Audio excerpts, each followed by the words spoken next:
Okay. Awesome. All right. So, hi, Johnny. Thank you so much for taking some time out of your day to chat with me about what it is that you do.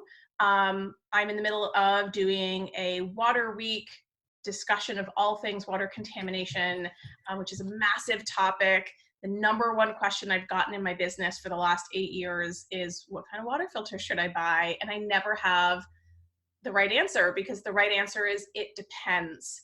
And I rely on a lot of the work that you do to help figure out what that answer might be.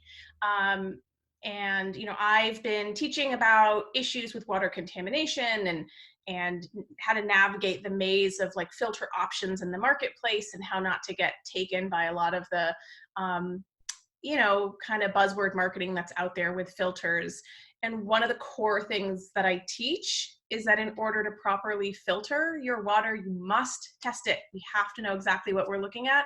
And this is exactly what you do. So I'd love for you to just do a little intro. Who are you? What do you do? Tell us who you are. Yeah. Well, it's a pleasure to be on here with you, Laura. I appreciate the opportunity, and certainly we're big fans of your work, and in particular, big fans of anything related to environmental health. We think that there is a tremendous gap in kind of scientific literature that's been conveyed to people at home about kind of what are the health risks that you can manage in your home, and among them, water quality, air quality. These things are very poorly understood, and that's okay because it's nobody's fault. It hasn't been a huge part of your curriculum growing up, whether you're a student or a young professional. Nobody's out there telling you what's in your water, how to interpret a water quality report, what's in your air, how to interpret an air quality report. And so what we sought out to do was really bring that knowledge and that testing capability to anyone who wants it. So if you're a professional engineer working for an industrial company, a water utility, a mother or father at home, buyer of a new well, you have a baby on the way, or you're a middle schooler doing a science project, we want you to have access to all of the environmental testing labs that you might dream of having access to, and more, so that you can run different tests that you care about and that concern your well-being and the well-being of people you love. And you can run those tests confidently at home. And it Oops, looks like we lost your audio for a second. Hold on. But in terms of what you were saying, you were talking about, wanting to make this accessible to all these different types of people. Yep. So we can just, wait, your picture went away again. That's me just making sure no other devices connect to my got it. phone Okay. again. Okay, good. All right, good. We'll just start with a clean question. I'm not going to worry too much about where we dropped off. It's not really Okay. it's not a big deal. We're back from technical difficulties. I'd love for you to share a little bit about how TapSCore got started and what makes TapSCore service unique, because there certainly are other testing options in the marketplace, but I think you guys are approaching it from a pretty different perspective, which I appreciate. Yeah, there are a number of things I think which we are doing differently than a conventional laboratory will do. Namely, we source testing services from almost 100 different labs nationwide. There's a couple of good reasons for that. One, it enables us to deliver much faster results because we can choose labs that are already ready to perform the underlying analysis. Two, it gives us the ability to test not just the mainstream items like lead and arsenic, alkalinity and hardness, but some very esoteric contaminants like drugs and pharmaceuticals and PFAS. And there are specialized labs that have specialized capabilities, and we don't want individuals to have to go shop around to piece together this perfect test. So what we've done is effectively aggregated all the various testing services from all of the laboratories and made those testing services all available under one roof. So those labs have kind of TapSCore back-end logins where they can manage all of the customers that come in through TapSCore through their own labs on their own portals. And through us have the ability to serve kind of smaller customers. These labs are generally more prone to wanting to work with a water utility or an engineering firm or a government contractor of some sort. So what we do is we make it easy for them to work with smaller orders, typically small businesses and homes that are interested in doing testing but aren't willing to spend $100,000 on a testing contract. Right.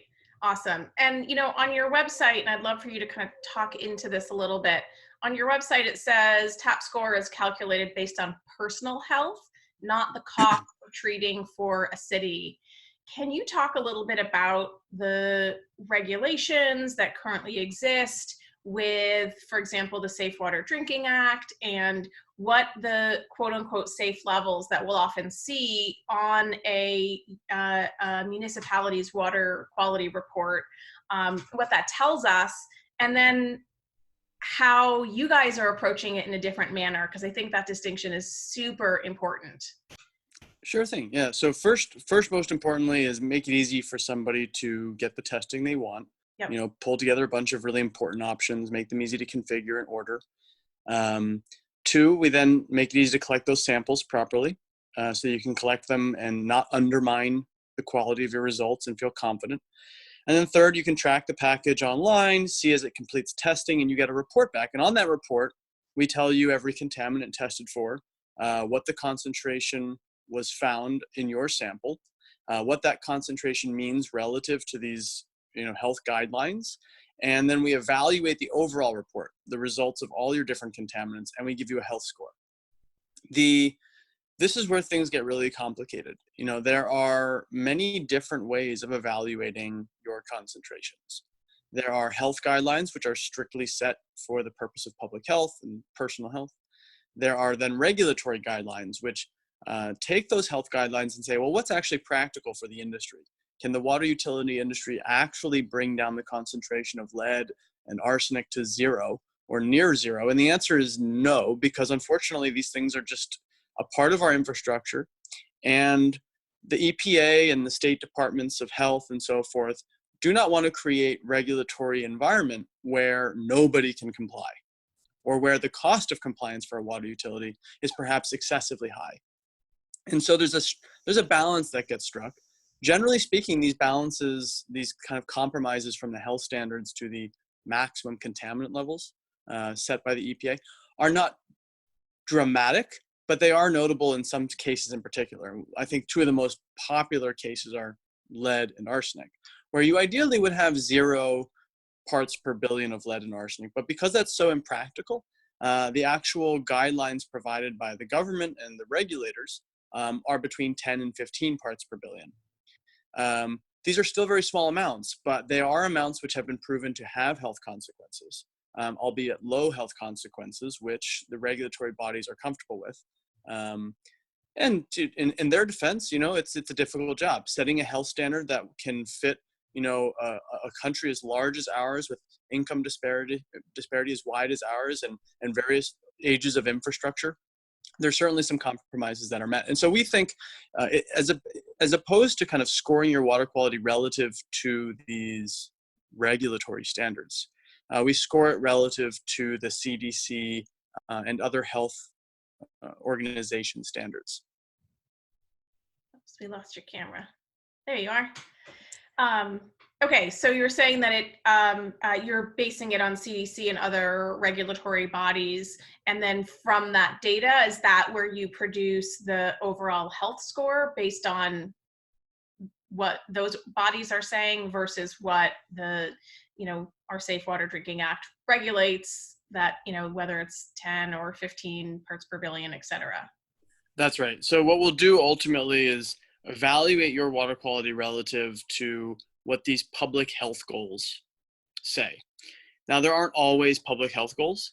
So sometimes we have to defer to something slightly less official, right? Like maybe there are university studies or various health organizations smaller than the US EPA or CDC will have made recommendations, or other countries have made recommendations. And so in lieu of a US public health goal, we find kind of the next most serious recommendation we can find. Sometimes it's the state of California or the state of Minnesota. But we're always on the hunt for research into new contaminants, because if we're going to test it for you, we certainly want you to be able to see the results in comparison with what the health research suggests they should be. Right. And so I'm assuming that some of those emerging contaminants that don't have standards set yet are things like PFAS and pharmaceuticals in the drinking water, where we just don't have any regulatory level set of what is quote unquote safe, or whatever is that negotiated standard. So are there other emerging contaminants aside from the PFAS and microplastics and pharmaceuticals that you guys are seeing? I think that, we see all sorts of funny things, and, we're somewhat limited by what people want to test for. Sure. Some folks will test for some really esoteric things.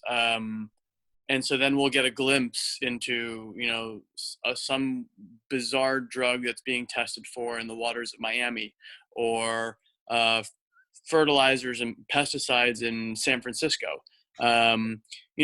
Until somebody takes on this project as their own cause, it's difficult for us to kind of see some of these more esoteric things. That said, there are things I think that pop up more frequently than we ever expected. And like one of those, I think that goes below the radar often, are phthalates, which are commonly associated with plastics. We find them almost every time we test for them, usually pretty low concentrations, but they are fairly ubiquitous.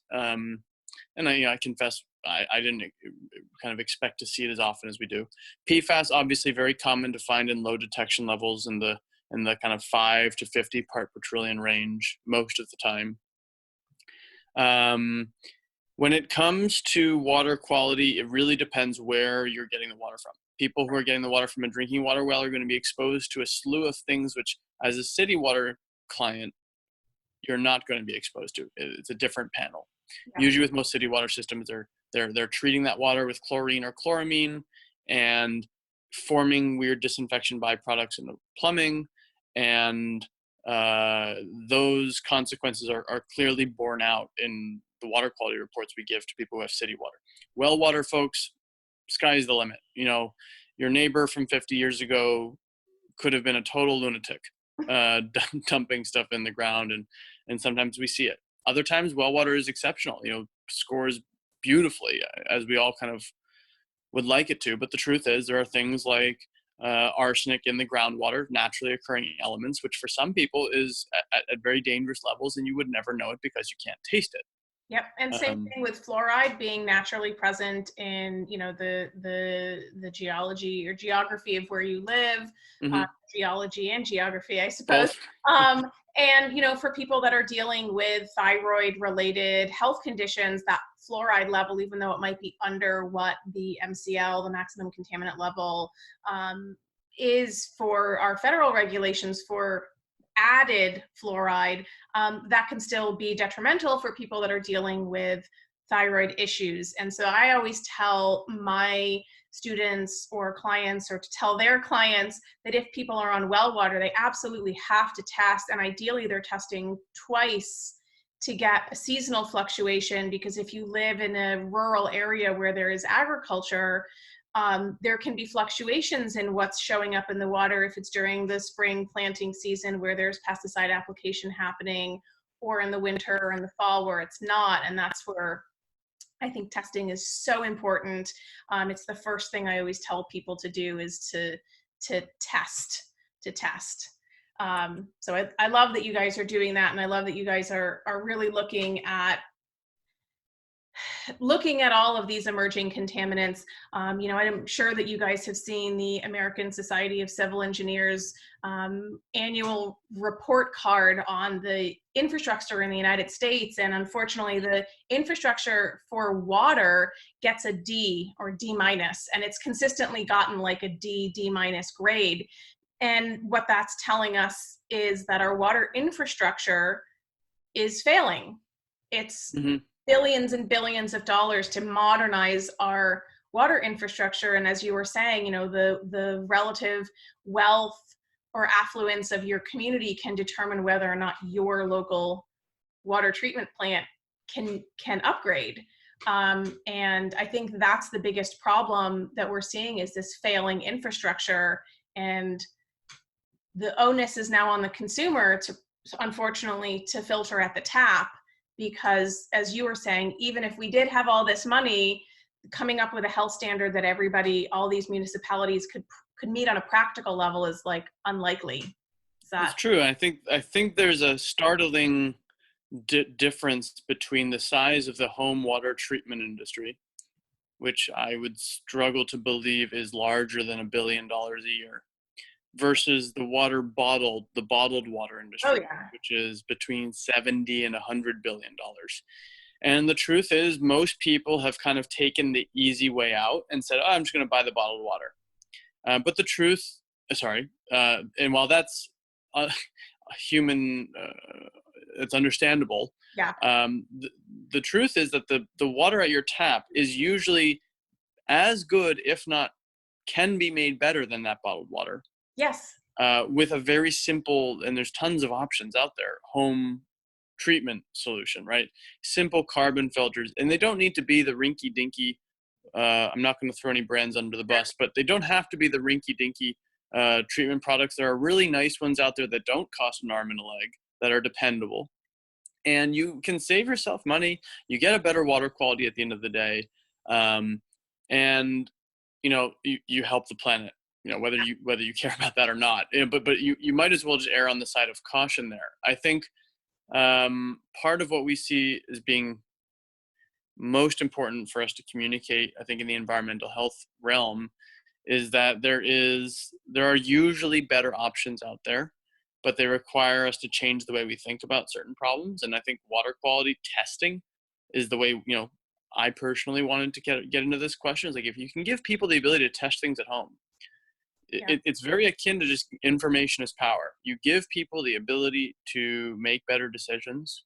Access to laboratories gives you the ability to understand your water quality and then pick the filter that's best for you. Yep. And you'll save money. You'll help clear the oceans of plastic.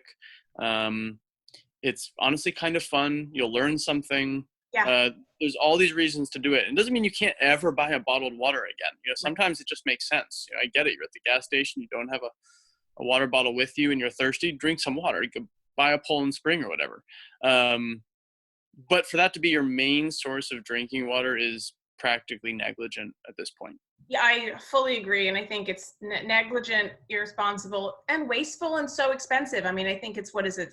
It's like I think it's 9,000 times Yeah. more expensive than tap water, and tap water can be filtered inexpensively. And I think that, more and more people are, to think that plastic isn't a problem, not only from a waste standpoint, but also from a water contamination standpoint, whether those plastics are leaching either microplastics or phthalates or antimony or whatever into the water itself. And when most bottled water is simply city tap water anyway, maybe undergone a basic filtration, but basic filtration that's not removing any of the synthetic estrogens or microplastics or any of that stuff.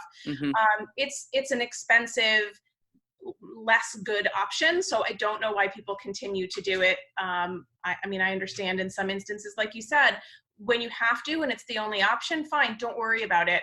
I did an Instagram story a couple of months ago at an airport where the lid on my clean canteen busted, the seal busted, and drained all of my filtered water into the bottom of my backpack, which sucked.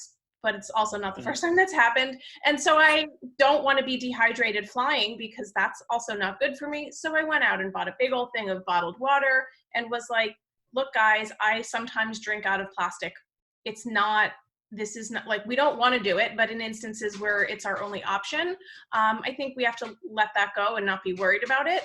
But if we're concerned about assaults to our health, I think drinking water is one of those majorly overlooked factors. I think, people, they want an easy button. They just want the answer. They just want, like, tell me what filter I should buy and what is the best filter. And for me, I always say the best filter for you is the one that takes out the contaminants that you have. And I don't know what those contaminants are, so I can't tell you what filter to get or what's appropriate or what's appropriate for someone's budget. Like you said, you can get really decent ones that don't cost an arm and a leg. And I don't want to point people to a $700 water filter, under sink filter, and say, well, that's the best one. And if you can't afford it, sorry. Yep. I think that's not an appropriate way to dialogue in this space. And we have to give people the information they need to make that a more informed choice.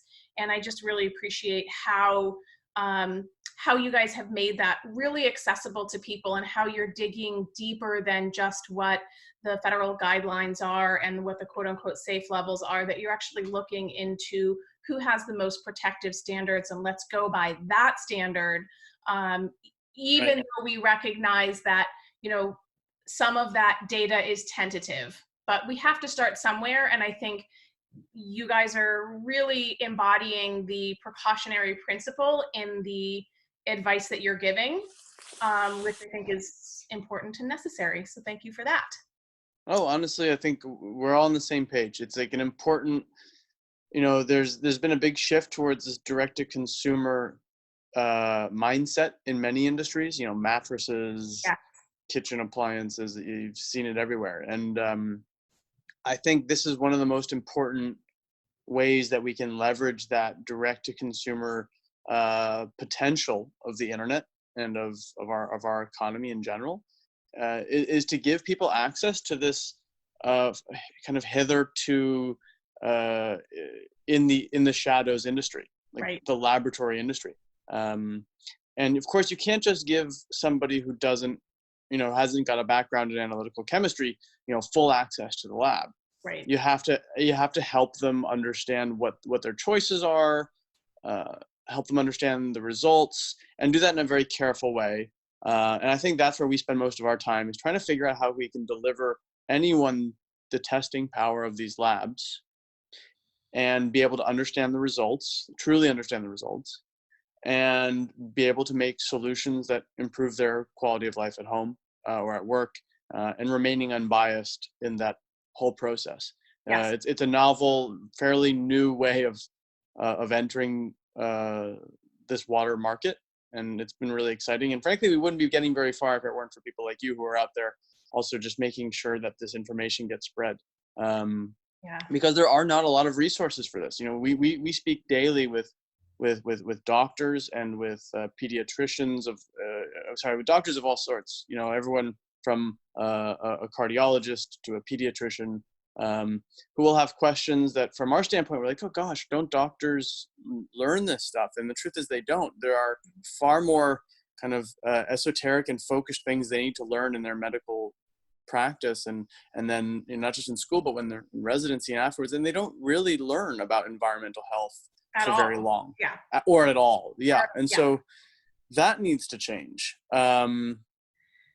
But yeah, I think the next 50 years, I think we're going to have to come to a lot of, we're going to have to level up several times before we have delivered the same level of confident reporting to environmental issues as we have to internal medicine. Absolutely. You go into the doctor's office, you get a lab test from the blood lab, and they will give you, they could talk to you for hours about what they mean. Right. But the problem is that has now already happened. Yeah. And what we're trying to work on is all that, like you use the word precautionary principle, all the things that haven't necessarily made you sick yet, but are slowly piling up or slowly inundating your body. Like we want to be able to test and report and understand those consequences before they happen. Absolutely. And I'll share with you actually a story or an email that somebody sent to me about a year and a half ago. A lot of people think, first of all, that, oh, your water, just like you said, like it's not necessarily causing something, but it's piling up. And for some people, it very well might be the thing, depending on what's in the water. If you have high levels of fluoride or high levels of, compounds that are hard to remove, like chloramine, and you've got, skin issues or eczema or whatever, and it's exacerbating it, for some people, changing your water is certainly going to lighten the load on our body, on our detoxification system, in order to, not burden those systems with trying to identify and metabolize and detoxify these compounds. But for some people, it makes a big difference. So about a year and a half ago, I got an email from somebody who was like, I just want to say, like, you totally changed my life. She was a health practitioner, nutritionist, had all these different, certifications and trainings. And she's like, look, I'm not telling you this to toot my own horn. I'm telling you that it's relevant. And what she was experiencing was significant hair loss. Like, her hair was just falling out. And she was like, it was devastating. I did everything. Took all the supplements, took all the herbs, did all the things that everyone told me to do. And it was just getting worse. And I would cut it shorter and shorter. And I was crying myself to sleep at night, and it was awful.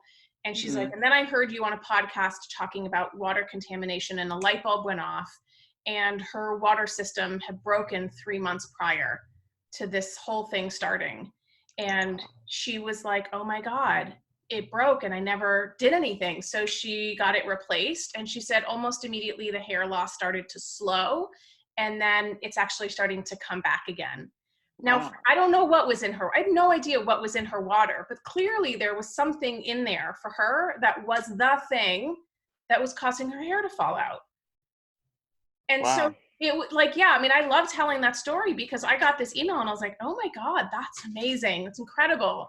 And so I'd like to share that because I want people to see that, like, no, typically you're not going to have like an immediate turnaround in your health, but for some people, it very well might be the thing that's keeping them in a autoimmune flare or keeping them with suppressed thyroid function or in a hypothyroid state that's then precipitating all these other health challenges that they're having. And I think that, in this world of biologically active compounds that are in our water, even in really tiny doses, this just goes back to the whole how our physiology works. Like, our body is designed to respond to compounds like hormones or hormone mimics, although it's not designed to deal with hormone mimics, it does, at extraordinarily low levels. So those low levels can be really meaningful and impactful. And bottom line is everybody needs to filter their water, but before they do that, they need to test. So I have one last question. You guys have probably looked at like thousands and thousands of tests. What is the most surprising thing that you have learned about the state of water here in the United States? Good question. The most surprising thing might be like a 3 tie.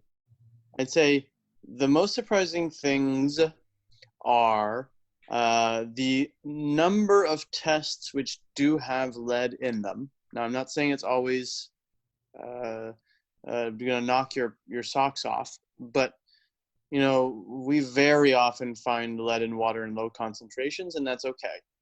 About 25 to 35% of the time. Oh. And I think people assume it's not there and are surprised it's there, and we have to have the conversation every time about, listen, it's not the end of the world. It's there. If you want to worry about it, here's how you can prevent that from getting in your drinking water glass. There's many options. That's number one. Number two, I'd say, is the mix of especially in the smaller water systems. Large water systems do this very well, but trihalomethane concentrations we find much higher than often reported on consumer confidence reports. Same is true for just about everything, I might say, is that the consumer confidence report unfortunately seems to almost always be underestimating every contaminant. I don't mean to point the finger at anyone or any utility in particular, but I think, at first we thought, well, gosh, maybe they're doing the tests in some highly specialized way, and perhaps they are. But I think in reality, the water quality that they are sampling and testing is of a higher caliber than the water quality at your tap. Yeah. Almost all the time. And so part of the answer is that. Part of the answer is also that water utilities, just like every other business in America, are struggling to make ends meet a lot of the time. And for the smaller water utilities in particular, they don't have the same resources that a large water utility has, and yet they're held to the same standards.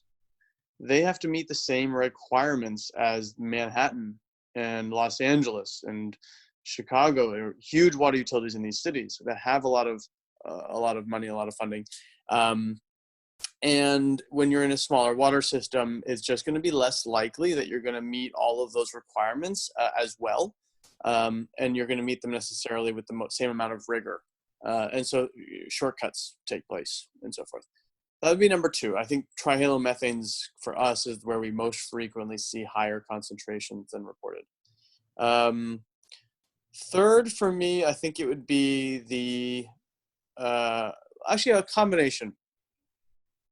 One, we don't find as much glyphosate as we thought we would. Great. And two, we see a lot more phthalates than we thought we would.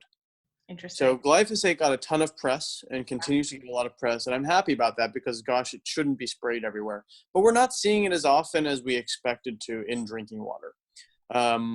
We do see other pesticides more frequently. And we tried testing for the glyphosate byproducts. So even the glyphosate breaks down into these other disinfection byproducts called, actually they're not disinfection byproducts, they're just byproducts of the environmental degradation of glyphosate. And the largest, most common one is short named AMPA, AMPA. So we thought, okay, well maybe we're not finding the glyphosate because it's transforming into a different compound by the time we test for it. So we started testing for those transformation byproducts and for AMPA, and even still we weren't finding it as much in the drinking water. Great. So, I mean, there's a little bit of good news. I mean, it is still a harmful, dangerous thing. And glyphosate should be controlled, regulated, removed, prevented from getting in your water. Let's just ban it. Let's just get rid of it. Let's just ban it. Let's just get rid of it. But the good news is people come in and test for it often, and we don't see it as often as I think your people expect. That's great. But we do see other things. And one of them is the phthalates.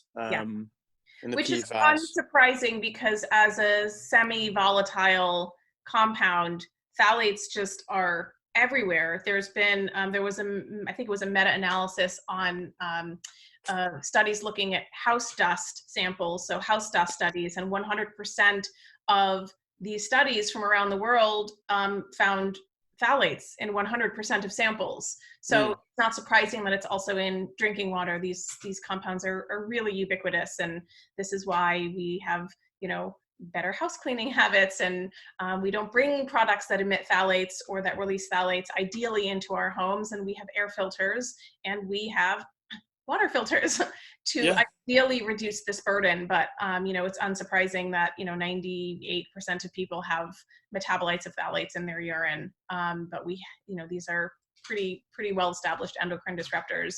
So it's not cool. It's not cool is the short answer on that. Yeah, I think we've spent, the greater part of the last 50 years in a globalized economy where we've lost control, I think, of a lot of the materials and exposures that we've all been made exposed to, through the products we buy, the things we eat and consume, the things we put on our skin and our hair and our bodies. We've really lost control over what those things are, certainly as individuals. And I think right now, in the last couple of years, I've seen some really awesome work take place. And there's businesses doing a great job of bringing you safer, effective products. Yeah. It's like, where was this 30 years ago? But, better late than never. Yes. I do think there's really cool solutions out there. And we think that testing and diagnostics is an important part of making sure you get the right ones for yourself. Yeah, absolutely. I mean, it's very much a test, don't guess. And I think that that's I see that in the, in the health space with supplements, like test, figure out what's happening with you, don't guess, and just take a bunch of supplements and hope that it'll help. I think that phrasing 100% applies here. We don't want to guess and go out and buy some, cheap pitcher filter that says it has removes a whole bunch of stuff when maybe we don't have those things, but we do have lots of things that aren't on the label. And if we don't know, if we're not informed and empowered consumers, we kind of get dazzled by this long list of chemicals that we're like, I don't know what that is, but it takes out a bunch, so I guess this one's good. I think that kind of unintentional ignorance leaves the door open for people spending money and having a false sense of protection, or false sense that their water is truly filtered.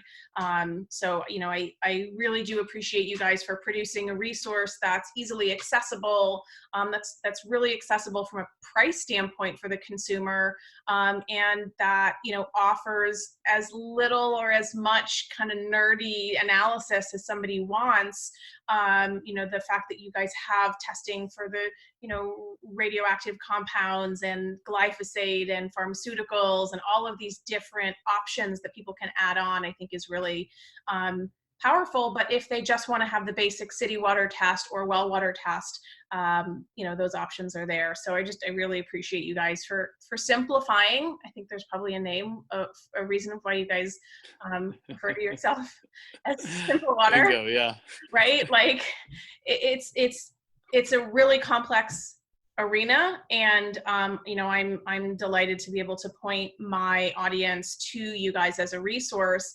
And I know that you guys have set up a special 10% off your first test with a code Lara10.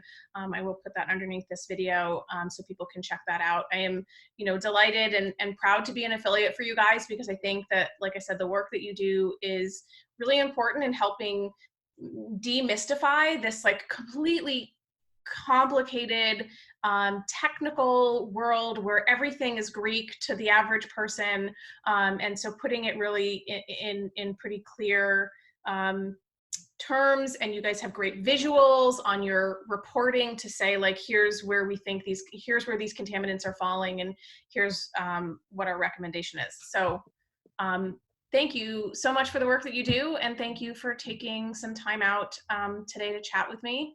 And please keep me posted on all of the wonderful updates that you guys have, because I'm sure you've got some cool things happening behind the scenes.